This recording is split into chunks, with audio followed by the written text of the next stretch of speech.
All right. In three, two, one. Welcome, everyone, to the Pick Six podcast, where we discuss the biggest stories in college football. I'm your host, Chris Cheng, and joining me is my co host, Rudy Tamarchio. Rudy, happy Friday, my man. Happy Friday. Good to be here. Another week of college football and a really exciting week coming up. Well, we've got a packed show today, so let's get into it. Okay, so apparently Ross Dellinger just loves adding stories to our show. The Yahoo Sports reporter reporting that the ACC, Clemson, and FSU have picked up talks to restructure the revenue in the conference. According to the report, the conference's presidents are introducing a proposal that would distribute revenue differently to the league's members based on media value metrics. Basically, whoever gets the most viewers gets the most money. The proposal is a move to provide stability and to preserve the membership of Florida State and Clemson, who are both suing the conference in an attempt to exit the league. The team's exits from the league could actually prove to be a little fatal, as both are considered to be the conference's biggest brands. Nothing is imminent, and particulars of the deal still remain mostly hush hush, but the structure's ultimate goal is to resolve the dispute with the Tigers and the Seminoles. Among the new revenue structure, leaders are examining shortening the length of the league's grant of rights with ESPN, which is expected to last through 2036. So, Rudy, what were some of your first thoughts when you heard this news? So what I've heard is that it probably came through during mediation. So neither Yeah. side wants this to go to court.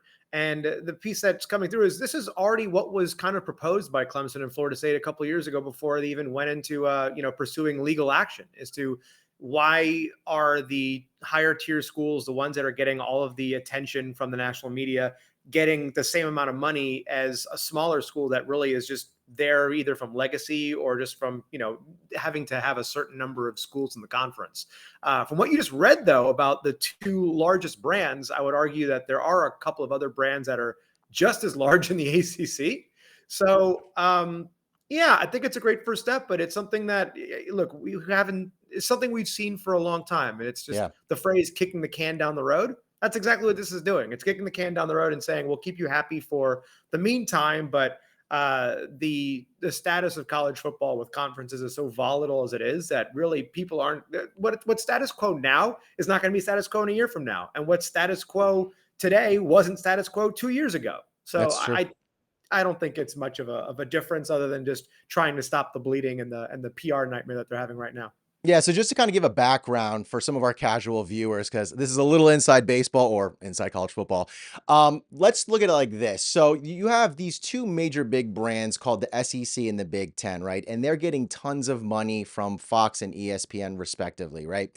And so the ACC, which is the conference that Clemson and FSU play in, isn't getting as much money. And so they have, like Rudy was saying, while they're not the only biggest brands, they have been the two most successful programs in football over the last, let's say, 15 years. And so when they realized that they were really lagging behind, and we're not talking about $1 or $2 million, we're talking about, I think it's like 30 million, right, Rudy? I think Yeah, they're behind the SEC and the Big Ten about $30 million annually moving forward and going for the next 10 years. That means both FSU and Clemson will be getting $30 million less than even the lowest program in the SEC, like a Vanderbilt or like a Purdue in the Big Ten. So you have two major programs who are now kind of fighting an existential crisis right now, where they're like, hey, we need some more money. And I know the background with, because I want to try and be as objective as possible. I want to take my cane hat off and explain it in the sense that, FSU and Clemson both went to the ACC and they both asked, hey, we would like some more money. We would like to stay here. We would like to work this out. But apparently the ACC wasn't doing anything about it, had no interest in doing anything about it. And so that's when they decided to take it to the court system and to sue the ACC. So I know Jim Phillips earlier this year, you had mentioned, Rudy had alluded to it, proposed the Success Initiative, which is a system that would basically distribute more revenue to teams that excel in football and basketball. So it was kind of a pay for play, almost like if you do good, you're going to get more money. This is different in the sense that this is going to focus more on viewership, so eyeballs, right? Which I'm kind of iffy on because, I've heard from certain audiences that, let's just use because we're Florida natives, we're homers. Doesn't have the same following as a Clemson or an FSU. So even though we're doing really good this year and we would be set if this was one of those years to get more money, if this proposal went through, despite being as good as they are this year, would still get less money than FSU, who is, like I said, like we had mentioned last week's show, 0-3. So I we're, would I would argue though that that's not quite the case, because one thing that you haven't seen yet, because some of the evidence that they presented is saying that like 80% of the highest rated football games have been between FSU and Clemson. But what they haven't shown you is that Miami is likely on that list as well. Because even when Miami is not doing well, Miami's been in the doldrums for almost 20 years now. mhm. Miami's always drawn pretty well. They draw well when they play against a high-ranking opponent, or if there's any hype around them. But people also, just like how FSU is getting some great ratings this year because everyone wants to watch that dumpster fire, a lot of the Yeah. country wants to watch that train wreck that's been Miami football too, and saying, well, they all want to watch and go, are they back? They're probably not back. I want to say that they're not back. Oh, look, they're not back. Ha, we saw it. So I wouldn't say that Miami's going to get less out of the deal. Miami's just not quite in a place where they want to take a side right now. They've been very much in a wait and see kind of approach. And they're saying, look, if you guys want to waste the money legally to go after this and challenge it, cool. We'll just have our popcorn, we'll build our team, and we'll start winning games. Because I think you'll see the ratings as Miami starts playing some more compelling matchups through their season. And if they make the championship game and the college football playoff, those ratings will go through the roof. Yeah, I agree. I think, and this is just like a rule of thumb with Miami. When Miami wins, the numbers go up. People want to watch it. The stadium gets full, viewership goes up. It's just natural. So it's like, I think you're right. I think on an average year, yes, you're right. FSU Clemson may get some more eyeballs, just a few more. But I think in a year where Miami is dominating like we are this year, I think we are getting attention. That's only proof. I moved to Texas 12 years ago in the middle of nowhere called Killeen, Texas. And I told them where I went. I went to UM, told them I was a UM fan. They knew who the Canes were in the middle of Yep. Killeen. So it's like, I think the brand still carries. People know the brand. And I think that's kind of what we're getting into when we're talking about this whole conference realignment and these conference wars that we're dealing with. It's not so much a football battle so much as it is a more branding battle. I think these media conglomerates like Fox and ESPN are trying to just take as many brands as they can get, and which is why I truly believe why Texas and Oklahoma left the Big 12. Because I think if Texas and Oklahoma had stayed in the Big 12 and not gone to the SEC, they could have somehow renegotiated a deal with ESPN. Maybe not to get SEC money, but to get probably pretty close. But I think ESPN maybe have lured the two biggest brands of the Big 12 out of there so that they could have a stronger SEC. And I know Yeah. that, go ahead. No, it's like just we were talking about earlier about when it comes to status quo changing so much. This is something that conference commissioners some have been late to the party on, and it's why the Pac-12 has imploded to become a two-pack and now a six-pack. They just it's all about television ratings. It's television ratings and television rights. And that's something that the Big Ten and the SEC have done a very good job of selling themselves and selling the brand of the conference and the nucleus of the teams that make it entertaining from week to week. The ACC notoriously has had a very bad media footprint, and a lot of it has been due to some nepotism also, because the previous commissioner, John Swafford, his son was the executive at Raycom Sports and was the one working that Oh, yeah. deal. And if you looked at those broadcasts when you were ending up on Raycom back when it was on like I'm trying to think of what network it was down here in Miami. It was like it was on a second or third tier local broadcast network at the time. The Right. broadcast was never anywhere near the quality. So because of that, they didn't have the same ability to negotiate with major networks to show what their visibility looked like. And at a certain point, now that the teams, the schools and the athletic directors have understood that they need a larger media footprint, it immediately put them on the offensive and saying, if you're not going to do this for us, we'll go somewhere that does recognize that value. And that's right now, it's really the SEC and the Big Ten. Yeah, what I thought was kind of interesting in this whole story that stuck out to me was the fact that this wasn't, I'm not sure who leaked this. No one knows really where this information came from.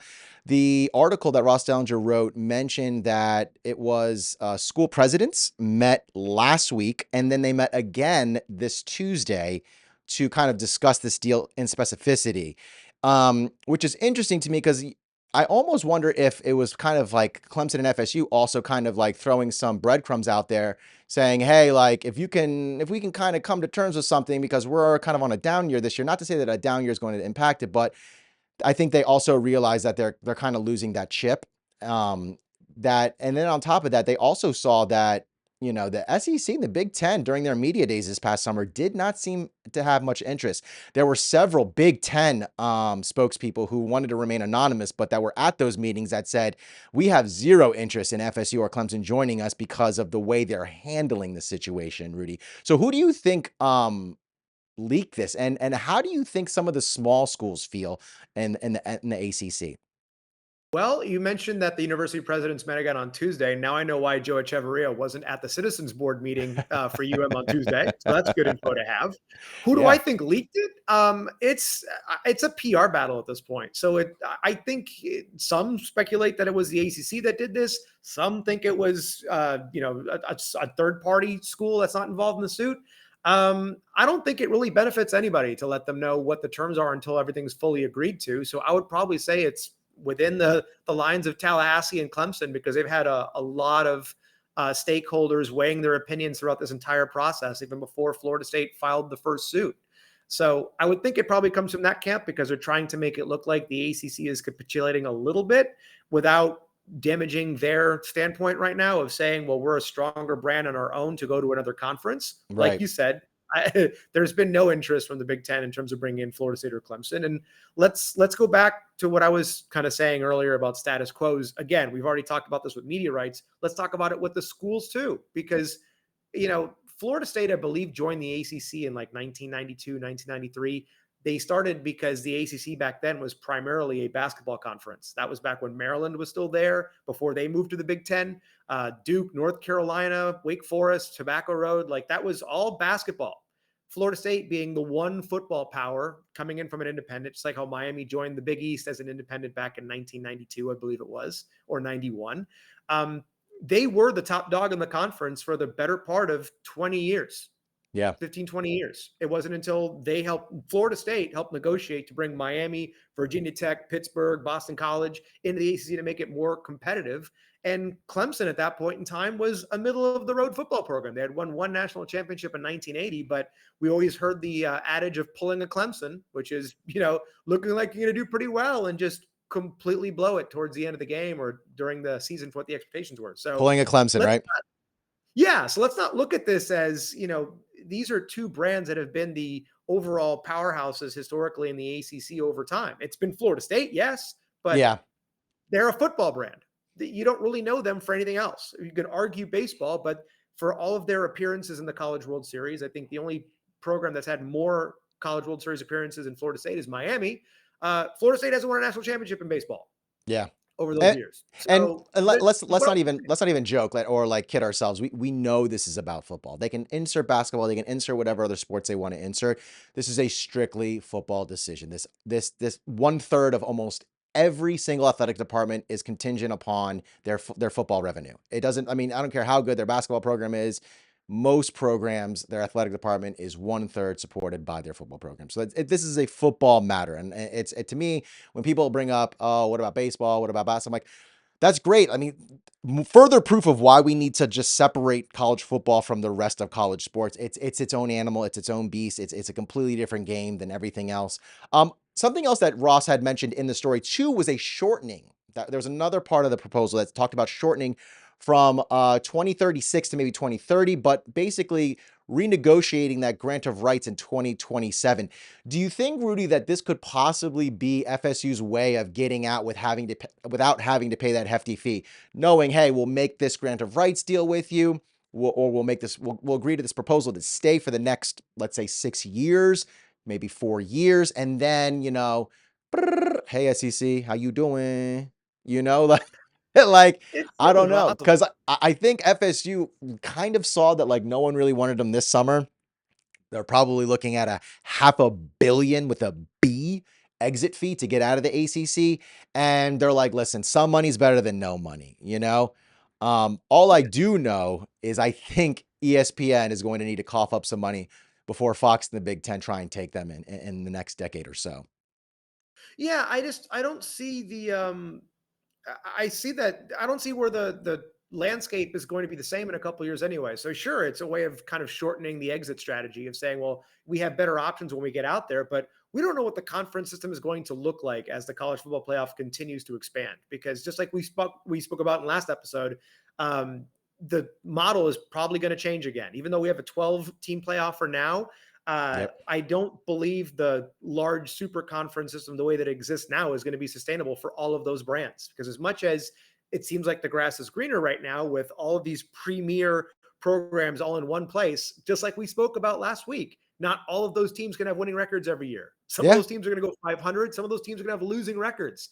And imagine in a world where, Alabama is no longer a 11-1 team. It's unfathomable, but if they have a couple of bad years in the SEC that's loaded from what they want to say is top to bottom, they might end up in the bottom half a couple of those seasons. What's going Absolutely. to I mean, happen then? who knows? We're going to have to wait and see. But now back to some actual football being played. Our Canes came out of week 3 undefeated, steamrolling Ball State 62-0. After a 2-hour rain delay, we finally got to see some football. I was excited to see the Canes take the field. Rudy, what was your experience at the game this past weekend? The first thing that came to mind was getting ready for halftime. There's a couple seconds left in the half, and I'm just looking at the guys in our seats around us going, Cam Ward's going to have 300 passing yards and 4 touchdowns before the half. And then, you fast forward again towards the end of the game and they pull Cam Ward, they bring in Emory Williams who throws a dime. And I'm looking up at the scoreboard and I'm going, we're almost at 700 yards of offense. I don't know if we've ever done that before. It turned out later that, yes, it's a program record, 750 yards. All through the air in the first half, primarily on the ground in the second half, but I've never seen a performance like that. Like if you look at a game and you see the stat lines and you just look and see there's nearly 1,000 yards of combined offense that was taking place. Usually it's one of those games where like it was an old school Big 12 where one team's they can't play defense. It's just like a 50 something to 40 something, gunsling gunfight. But in this case, it's just total domination by Miami. And it's something that we haven't seen in a very long time. Yeah, for me, I thought it was a great half a game.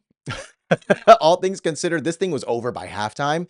I actually ended up leaving midway through the third quarter and ended up watching on my phone just because I was like, they've already put an Emory. I'm like, I can go now. There's no need for me to stay here anymore. I obviously also had to get back to my kids because my wife was going to kill me for being away for 8 hours because I tailgated. But let me just throw some of these numbers out here because Cam had a killer Heisman day. His numbers were he was 19 for 28, threw for 346 yards, and had 5 touchdowns. Again, all by halftime. This was the biggest shutout win against an FBS opponent in Miami history. Miami had a Miami record of yards for 750 yards. That was a school record, by the way. A school record for points through 3 games. We are just literally pouring on the points. Not to, pun intended, but also one thing I did notice while watching this game is how quick Cam throws the ball. His release is ridiculous. I mean, even with some of these smaller teams, he's got something to prove. He's showing it. And there was this one throw in the second quarter where he threw it to Restrepo between like 3 defenders. He like threaded it in. And I just couldn't believe my eyes. I was like, this guy is legit. There is no way that this guy will not be in New York by the end of the season. I mean, barring injury, barring something crazy from happening, I just see Cam taking it all the way to New York and possibly, like I said, winning the Heisman. What do you think?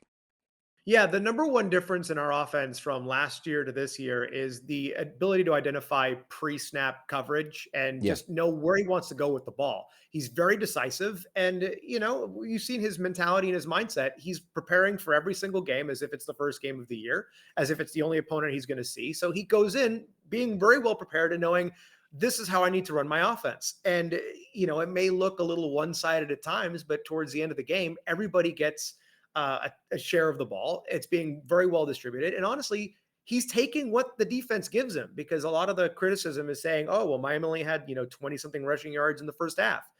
From where I sit, I'm, right on the field. All you see is 8, 9, 10 guys in the box. And that doesn't matter if it's Florida or Ball State or South Florida this weekend or Alabama. If you got 9 guys in the box, you're throwing the ball most of the time, unless you want to just run into that massive humanity every single time. That's not the way Miami wants to play ball. They want to take the mismatch, and that's what he's doing. Yeah, and I was just looking at some stats right now. This is crazy. There were over 10 players in Saturday's game that had double-digit numbers. 5 or 6 of them had over 40 yards. Like, to me, that is wild. That is super, like, I'm like, this guy is legit. This guy is not, I mean, and I feel bad for Washington State because all they needed was an O-line. And they probably could have gotten further in the Pac-12, but hey, we'll take them. Now on to a team that is experiencing the exact opposite start to a season. FSU lost its third straight game to Memphis, making this the second 0-3 start for Coach Norvell. What is going on in Tallahassee, Rudy? What is happening over there? It's not only is it their second 0-3 start under Norvell, it's also their third 0-3 start since Bobby Bowden became head coach back in the 70s. Yep. What you're seeing is it's the continuation of the all-in bet that they made last year in the transfer portal. It was one of those where they went all in that year to try to make the college football playoff. Let's just be perfectly honest. I'm sure Mike Norvell is a great coach in terms of X's and O's and how to orchestrate an offense. He came to Florida State with some, great credentials of what he did over at his old school, Memphis, before. But something that Florida State fans will admit to you, since he's been there, he's not really been that much of an upgrade from Willie Taggart I would because his agree recruiting, 100%. Yep. yeah, it's his recruiting. The recruiting is not there from a high school level in terms of bringing in players. He was being out recruited by Manny Diaz at Miami during his tenure here that, went down in flames as well. What I've noticed watching that team is that the talent is supposed to be there. I don't think anybody who's evaluating the degree of players that came into the transfer portal again for them this year through the defensive line, the offensive line, talent-wise, they're there.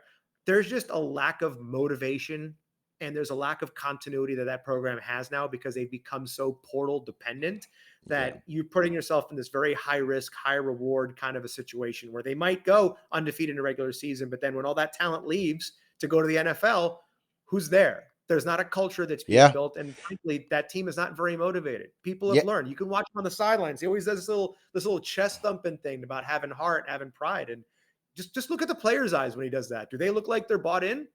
No, they don't. So that's where they're at right now, and it's one of those where if that's the cycle they want to live with, they're going to be looking from year to year to see what their expectations are. There's not going to be any continuity.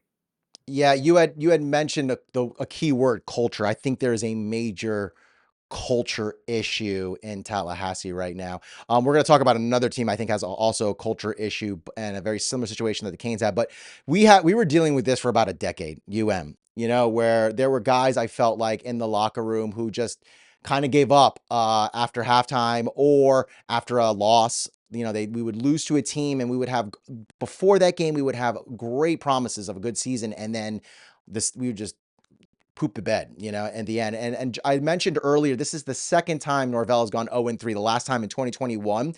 And just to give you an idea of like why this is an important statistic, the last time they went 0-3 before 2021 was 45 years ago. That was before you and I were even born. That's a wild statistic. I mean, this is a program again that prided itself. I forgot how many years, 20 straight years of going to a bowl or something like that.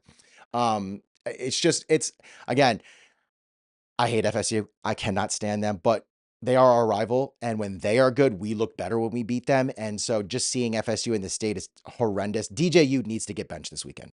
I mean, when they play Cal, they're playing Cal, who is undefeated.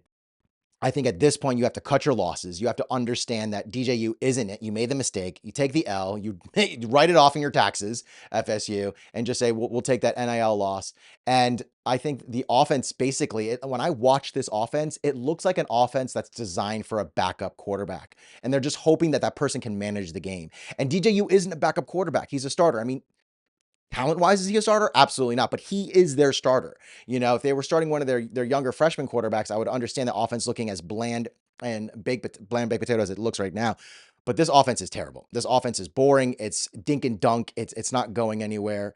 And so I'm just wondering where they go from here. They can't run the ball. The O-line is weak. Like they're just getting pushed constantly. And so I don't know what the solution is, honestly, in Tallahassee. I think they've got a major issue. I don't know how they recoup from this. I really believe that their season is over. I don't think they can recover from this whatsoever.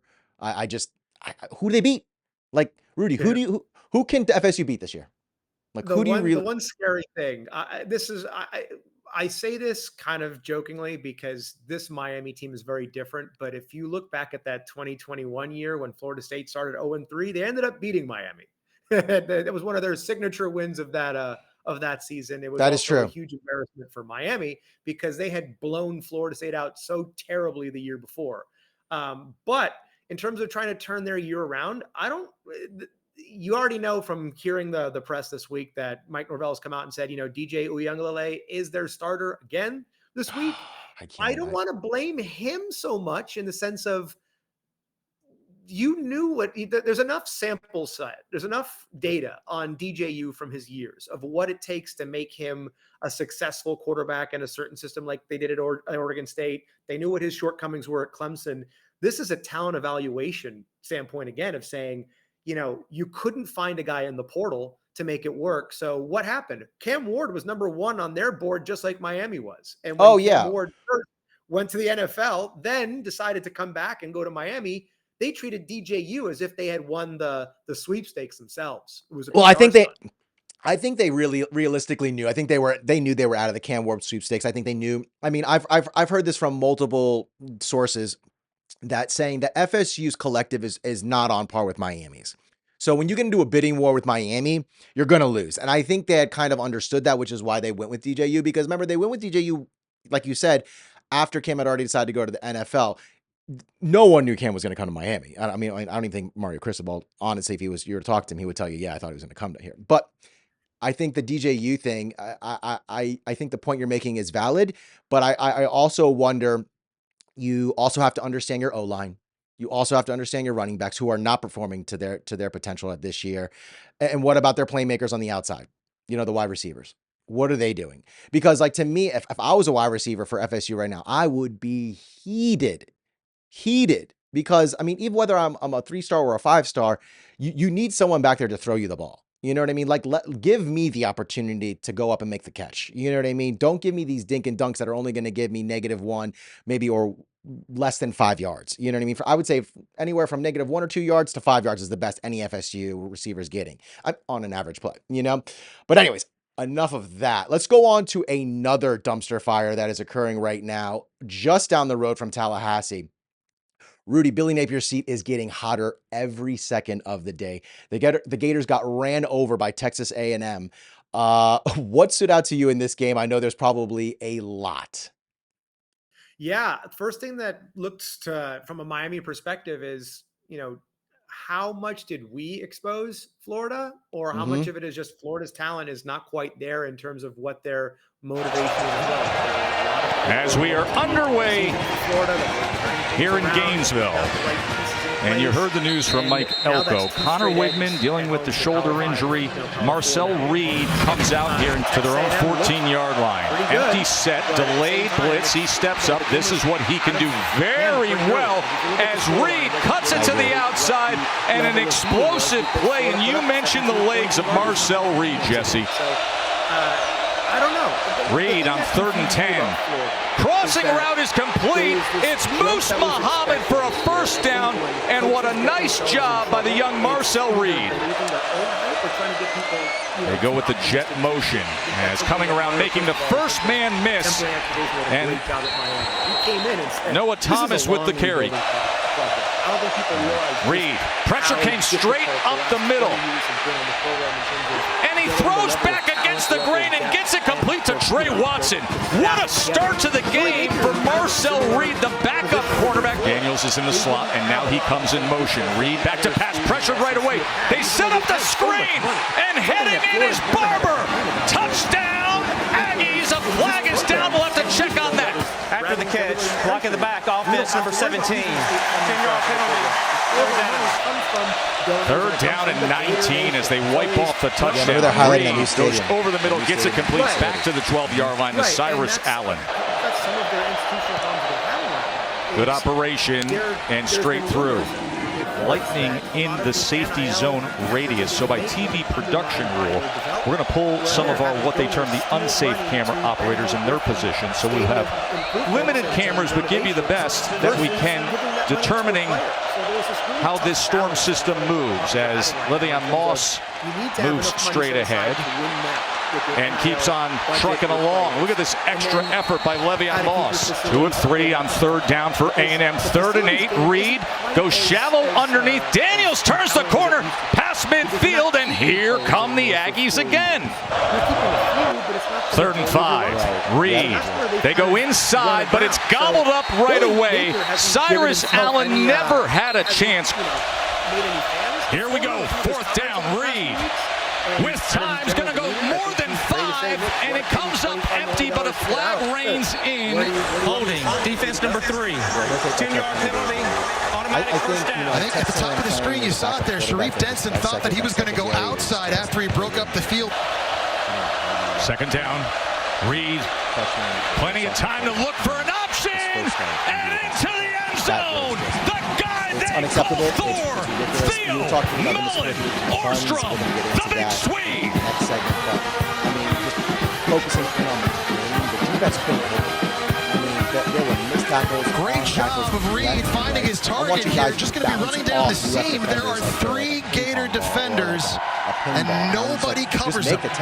This is a coverage bust on the back end. They let him go completely scot-free. We have lightning within 8 miles, so we are in a game suspension right now. We're in a weather delay. 3rd and 11 for the true freshman. Lagway pressured straight ahead, survives for a moment before tripped up and going down at the 10-yard line. 3rd and 5. Reed shallow cross, and he'll get it for a first down to Barber. Jabri Barber. They're having their way. Plus, he had 9 yards there. 7 came after contact. And straight ahead, looking to get that line again is Amari Daniels. You think about the injuries in this game, Gainesville. They want to rally for their defense on 3rd and 11. Reed. That is incomplete. Well played by Jason Marshall, the corner. You have Campbell coming in week 1, and then you have... And good rotation from Bond as he puts it through. Prospect true freshman who is a dynamite athlete as Crawshaw looks for the pin inside the 10. Excellent special teams. The wheels have officially fallen off at UF. I mean, FSU is a dumpster fire, 1 billion %. But at least they were 13-0 last year. So Norvell has given himself some... Billy Napier. I mean, this guy, again, sure he was a great coach. I'm sure UF did their due diligence. But, I mean, this is... I mean, how do you keep him? And, I mean, realistically, with trouble mounting in Gainesville, fans are already looking for a new coach. They already want someone new, and they're looking to the future and fantasy casting Lane Kiffin as their program saver. Do you think Rudy Lane has any interest in the UF job? Absolutely not. Because look, he's already been in the Florida recruiting trenches. He was coaching at Florida Atlantic for a little bit in between his coordinator gigs. He's got a good thing going over at Ole Miss. The narrative has been, can he recruit the guys, keep them around, develop a system? Ole Miss is all in on Lane Kiffin. Why would he go to Florida, where every coach has had a 3-year spin cycle? You know, Dan Mullen wasn't doing some bad things there. He had one tough recruiting cycle, and that's what cost him his job. And, you know, Dan Mullen was the link back to the Urban Meyer years at Florida. But when Urban Meyer was on his way out, he left that cupboard completely dry as well. So it's a tough thing to say for, you know, Florida fans, and nearly for any major program that has a long run of mediocrity. You have to start with some continuity. You need somebody that's going to build the organization back from the ground up, including recruiting your own guys, and, you know, grabbing a few from the portal where you can here and there. The question is, if you get rid of Billy Napier and you pay him his $20+ million buyout, where do you go? It's 27. Because it's $27 million buyout. Where do you go? It's not going to be Lane Kiffin. Some are clamoring for Urban Meyer again to bring back the good times. That's not happening. Some people, look, not happening. People always want to bring back the good times, and I get it. As a Miami guy, I wanted to have some assistants come back, and we finally have a Miami guy in Mario Cristobal. But that coaching tree is not the same. And just because you bring the same guy back, the landscape of college football from what he was doing at both Florida and Ohio State has changed. It's not the same as it was. So I don't look at that as being a quick fix. And also, I don't think the interest is there either on his mark. So if you're looking at a coaching search, you got to find, you don't get rid of somebody right now because there's no really highly sought after coaches that are available at this time of the year anyway. Yeah, I Keep them can't for think the of rest anything. of the year. Yeah. Yeah, and The interim basis doesn't help either. yeah, and I think for me, I think that one of the biggest issues with this whole situation is it's multifaceted. So we've got the on the product like results, right? So it's obvious, you know, a 1-2 start's not going to do it in Gainesville. And then you have some other things, some off the field issues. So you have the Jaden Rashada drama, the lawsuit. Let's not forget about that. You know, the 13 million that apparently, you know, Billy Napier promised Jaden Rashada, who I think is now at Georgia. I mean, after being ping-ponged around the NCAA himself, that's not going to look good for him. The $27 million buyout again. Where do you go? Again, if you're going to pay 27 million to get Billy out, who do you bring in? I think no matter what, UF has to go with a splash hire. I think there's enough of this, you know, G5, these, you know, G5 Goodfellas stories. Like they need a proven winner. Like what mine did. That's why I was saying earlier, I'm alluding to this. I feel like UF is in a very similar position that Miami was in about a decade ago, maybe 15 years ago, where they had kind of lost their culture. They had kind of lost their spirit, their swag, if you want to call it. And then they were just going through a bunch of fillers, just filler after filler after filler. You know, we had Randy Shannon, we had Al Golden. You know, Mark Richt was great, but, you know, that was short-lived. You know, Manny Diaz. None of these guys really made a splash. I think the closest maybe we had was Mark Richt, but that was the most excited I got for a coaching hire. But for UF, I think it's enough. They had McElwain. They had who else? Who else was UF? UF. Dan Mullen. Dan Mullen, who was fired, I think, too early. Also, it's just Yeah, to and me. I go ahead. I would say I think McElwain replaced. Was it Will Muschamp? I think that replaced him. Yes, that's right. Yeah. Who was they had that Muschamp days. You kind of forget about those. Yeah, I think UF at this point, the fans I know they want Lane Kiffin. Lane Kiffin's not leaving his Ole Miss kingdom. I mean, he has got everything he could possibly want at Ole Miss. He's got control. He's got freedom.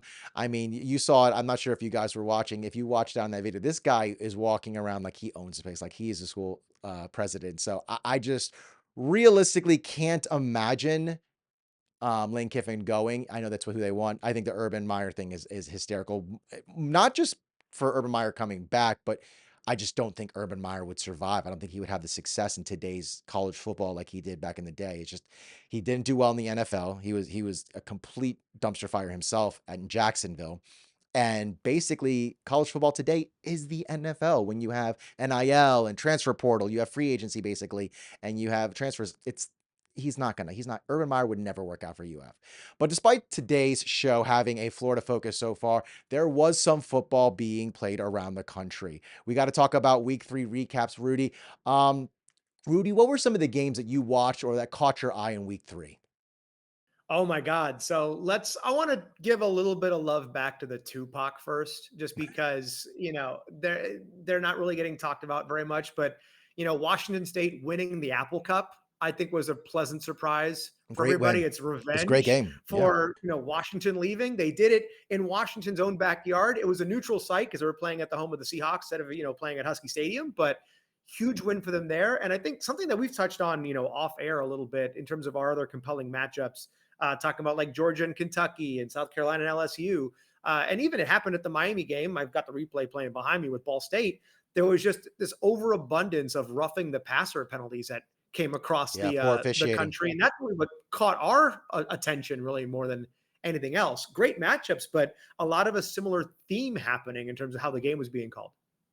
Yeah, for me, it felt like there were a lot of blowouts and a lot of close call games. You know, some of the close call games, you had UGA squeezing out a victory against Kentucky, LSU and South Carolina taking it to a field goal. UCF and TCU, that game blew my mind because like midway through the third quarter, TCU was up by like 30 points. It was ridiculous. I was like, oh, this game's over. I'm like, so much for UCF winning the Big 12.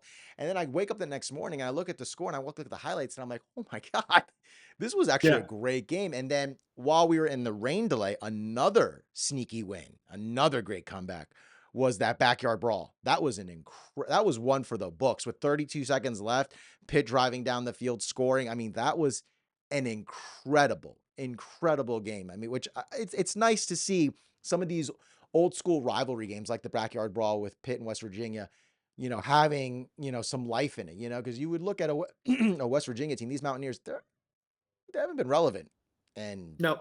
20, 25 years, So it's been nice to see since Geno Smith, I think was the last time they were relevant, right? Yeah, Rich Rod.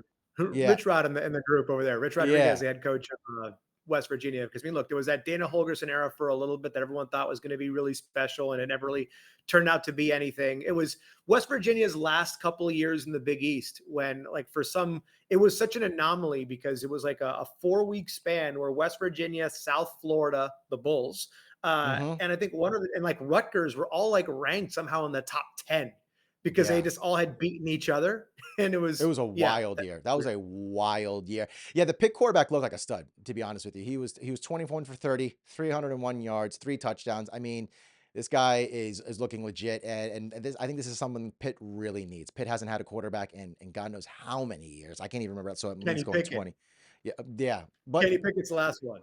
Yeah, but I mean, Kenny Pickett, like, he's good, but like I think this guy can really take Pitt into that upper echelon to get back into some relevance, because they've been in an irrelevant program. Let's just keep it real. I mean, they won the ACC in a fluke year.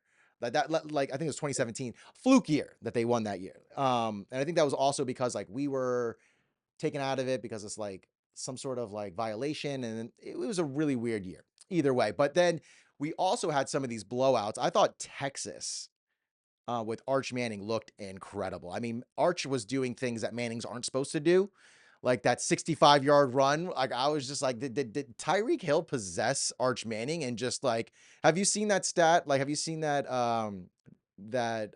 post where it's like Tyreek Hill's 40 time and then Arch Manning's time during the game? He was like, I think 0.1 seconds faster than Tyreek. I was like, that is crazy. So I think Texas, speaking of who, we had some changes in the rankings this week.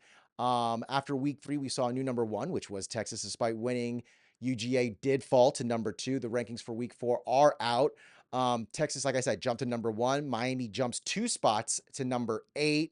I loved how Tennessee and Mizzou finally switched because I do think that's appropriate. Were there anything that stood out to you this week in terms of the rankings, Rudy?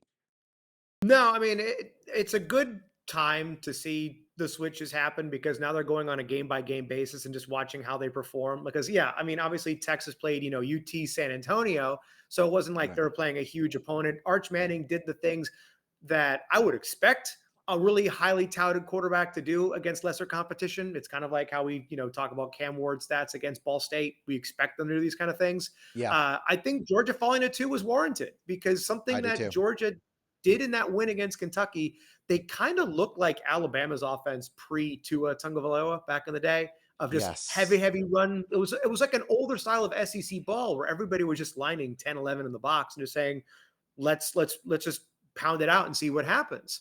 And that's not quite the way to look good anymore. I mean, running up the score on people is not as frowned upon as it used to be. Where, Miami used to get a really bad reputation back in the Jimmy Johnson years of saying, hey, why do you have a guy out there still throwing the ball over the place? Now, if you don't win by 70 points against lower competition, the powers that be don't take you seriously. So thank you, BCS. Georgia definitely hurt their stock. Yeah, exactly. Style points, Exactly. So it hurt them in that regard. In terms of the rest of the rankings, everything's just going to play out in week to week now. Miami went up 2 spots because they did what they needed to do. Mizzou had a tough time against Boston College, but a few of us saw coming. We saw that coming because that's a physical team. They're going to keep games close. They're going to dominate time of possession. And Mizzou came out in the second half with their hair on fire and pulled away. Good for them. A couple of breakdowns in defense, but the jury's not out on them yet. They look like they're going to do well. They're primed for some success, but this was a little bit of a reality check to know that Boston College realistically is, middle of the tier, middle of the pack ACC. I think that game in particular was a great litmus test to seeing like how I think both those programs, both Boston College and Mizzou, they're B tier programs in their respective conferences. I don't think Mizzou is going to compete for an SEC championship. I don't think Boston College is going to compete for an SEC championship. Are they both good teams? Absolutely. I think they're both really good. I think what also stuck out to me about the rankings is teams that are remaining consistent are jumping.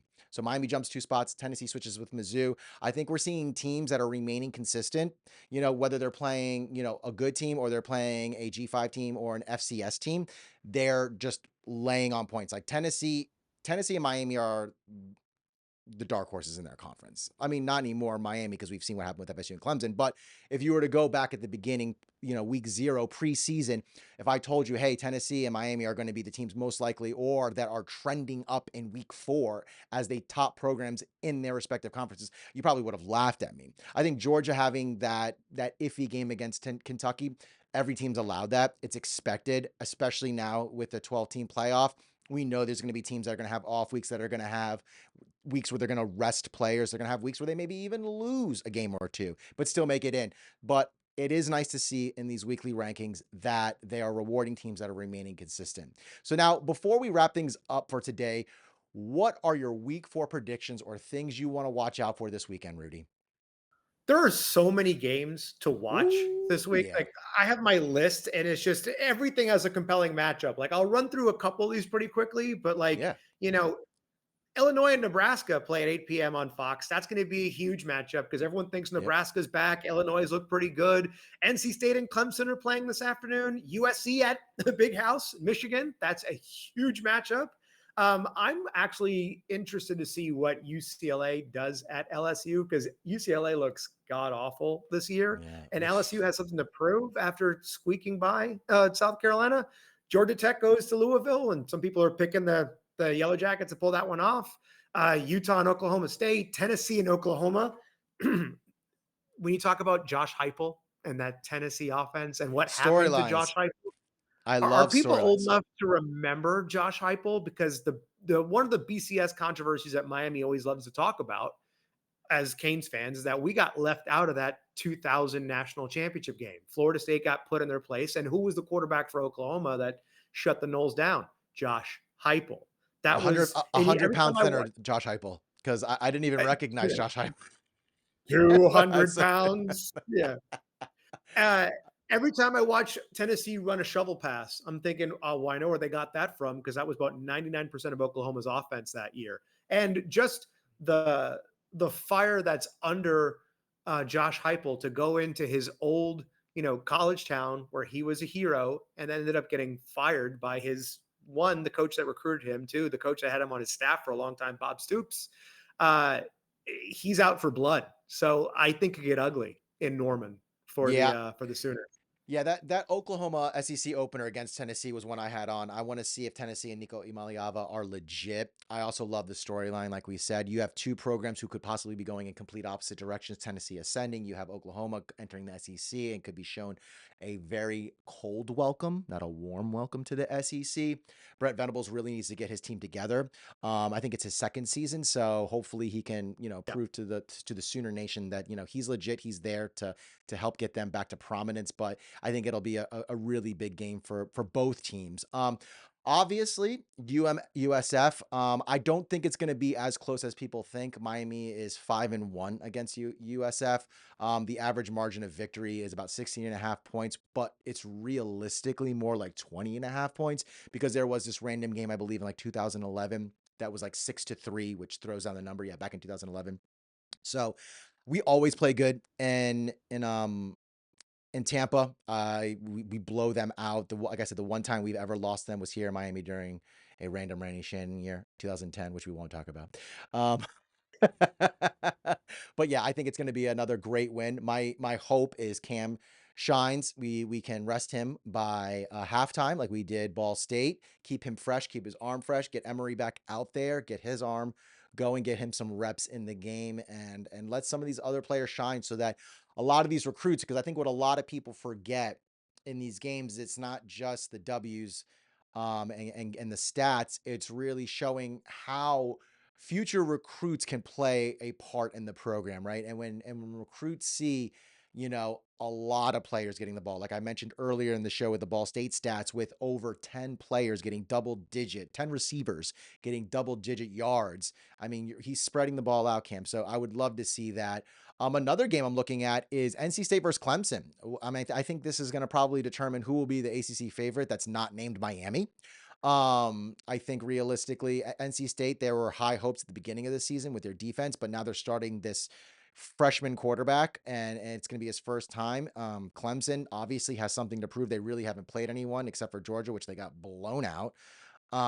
They beat App State, but I think App State just got blown out by like Southern Alabama. South Alabama. South Alabama. I was watching that game last night. Yeah. I mean, South Alabama needs to be ranked next week because they've been blowing teams up. They had some team tap out. They were like, no, you're beating us by 77 points. Can we please reduce the fourth quarter to 6 minutes? Running clock. Yeah, keep it going. Just my God, like just pity us, please, Lord, pity us. And then lastly, I think the Big 12 battle between Utah and Oklahoma State. I think between that game and then the Kansas State BYU game, whoever the winners of those games are going to be playing for the Big 12 championship. So I think watching Utah and Oklahoma State, who are both 3-0, which is going to be really exciting to see, will provide some fireworks, I think, this weekend. So we will have to wait and see. But Rudy, another weekend, another week is in the book. Oh, you got one? Go. Got one more game, only because we love to watch a dumpster fire. The Cal Bears go to Tallahassee and play the Seminoles. Do they start 0-4? Oh my! They're calling Doak Campbell Woke Campbell. Have you seen this? The Calgorithm. No. My God. Oh my. Do yourself. Anyone watching this, if you've made it this far, thank you. I love you. You guys are the best. It's probably just my mom and my best friend who have made it this far, and Rudy's girlfriend. But listen, you need to go look at Cal's Twitter or X. I'm old school. It's Twitter. Their handle. It is hysterical. The trash talking. They're called the Calgorithm, by the way. And dude, their tweets are top notch. They're amazing. But yes, I mean, at some point, I think FSU has to play to their potential. So is it this week? Is it next week? I don't know. But like I was asking you earlier, who do they beat? Who are they going to beat, Rudy? I don't know. But I do know this one thing, Rudy. We have made it. Another one is in the books. Thank you, everyone, for watching this. I hope you guys have the best weekend. So until next week, be good, y'all. Win the weekend and go Canes. See ya. All right. Yeah, I do a